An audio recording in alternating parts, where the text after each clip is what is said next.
Peace, love, and light, everyone. I hope all is well. This is your girl, Serena, and welcome to another segment of poetry, publishing, and literary artistry. For those who don't know who I am a four-time self-published author.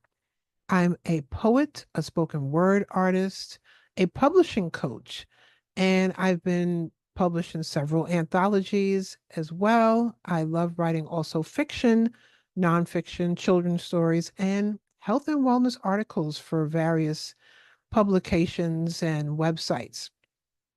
So today I decided to share a little bit of a story. This is how people learn, right? People learn from you like what you've been through, and you never know who you can help.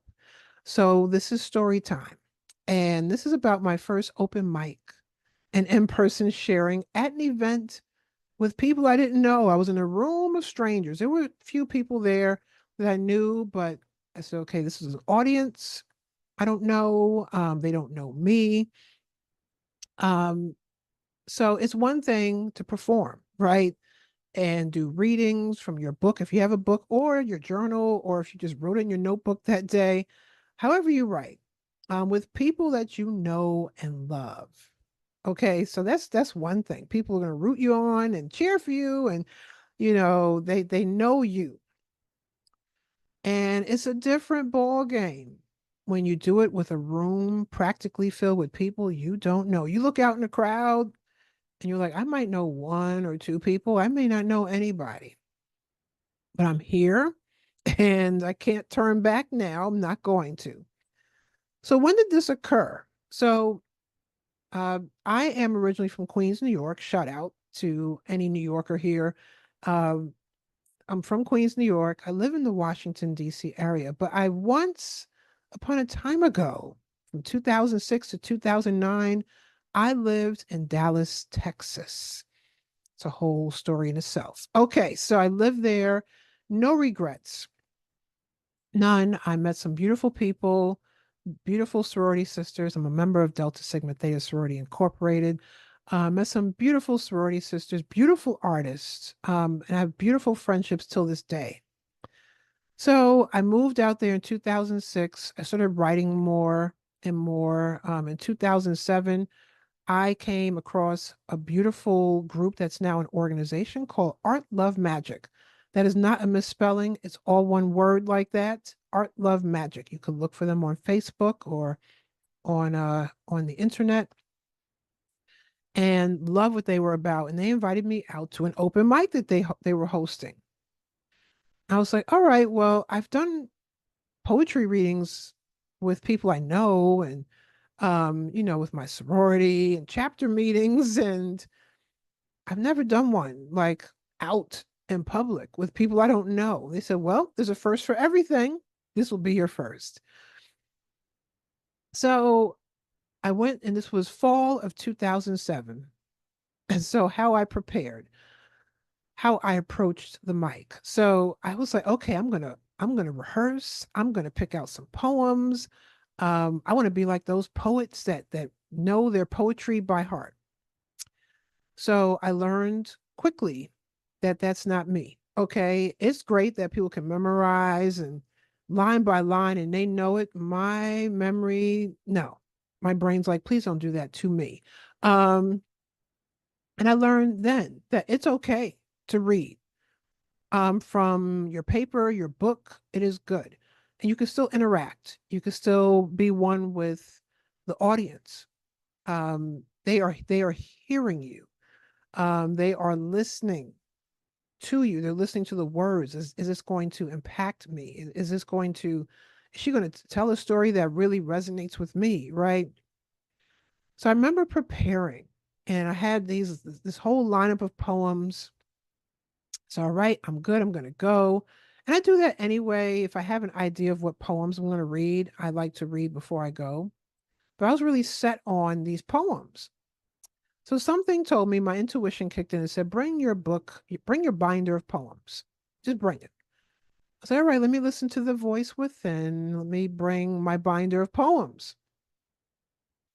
And I got there. and realized, ooh, the poems that I picked out, this is not, no, this is not it. This is not for them. Um, the energy in the room, I was like, no, I have to shift my poem. So I remember going through my binder, and there was a few other poems that started speaking to me, and I was like, okay, I need to read these poems instead. And I learned to let go of expectations. I was like, oh my gosh, I was really going to read those poems, and I was kind of beating myself up. And I said, no, no, no. I'm supposed to read the poems that hit me, the energy in the room, and that was talking to me then and there. Not the poems that were talking to me back in my apartment. Okay. So I remember feeling very anxious. The heart palpitations started. I was like, oh my gosh, am I going to be able to do this? And I was one of the first ones, of course, on the mic, of course, right? So techniques I used to calm myself down then, and I still do now. So before talking or performing, even online, I pray. I'm a prayerful person. I meditate. I do deep breathing techniques. I do a 4-7-8 breath work where you breathe in for the count of 4, you hold for the count of 7, breathe out for the count of 8. I do mindful movements. I do. I will go in a bathroom, even at open mic or a venue or event, and I will do some Tai Chi and Qigong in the bathroom stall. Okay. I love drinking hot tea, warm tea, something soothing. And I listen to my favorite music on the way. So on the way to the event, on the way to if it's an open mic, if I'm the feature, if it's a book signing, a vending event, and I know I'm going to be speaking, I listen to my favorite music. What the music is, it depends on what I want to listen to. Okay, so it might be gospel, it might be house music, it might be, rap, from the 80s, hip hop from the 80s and 90s. I remember the last open mic I just did. I said, I'm going to listen to my crew, a tribe called Quest. Shout out to our Rock and Roll Hall of Fame inductees from Queens, New York. I'm from Queens originally, and I was listening to them the whole way there. Find what works for you. All right. So you find what works for you, what's going to calm you down. And even while you're up on the mic, you might just start doing a little breathing. Okay. You focus on that one person, or if it's a piece of art on the wall in the back, or you find something to focus on. You find a thought that will you still be able to remain present, but you're like, okay, I'm going to really think positive thoughts up here. I'm going to think of, in my case, my mother, God rest her soul. And I know she's cheering for me up there. All right. And I learned from this performance that I am both an introvert and an extrovert because I was like, I'm sharing my poetry. Am I ready for this? And there are some poems that may never be published. That's fine. But there are some poems where I'm like, I'm going to share this because it's going to help somebody. It's going to help somebody on their healing journey. It's going to be inspiring. It's going to help me. Okay. So I learned from this. I remember getting up there on the mic. This picture is not from that. This is from actually 2009 from a show called The Underground. Same group, same organization, Art Love Magic. But as I got up there, I felt good. And I felt if I could touch one, my job is done. And I remember getting off the mic. I was still like, oh, I really wish I could have read those poems, but something told me not to. And I remember when I went outside to go get something warm to drink, a nice cup of chai tea, and a lady came up to me and said, "Thank you. How did you know I was going through that? How did you know to read that poem for me?"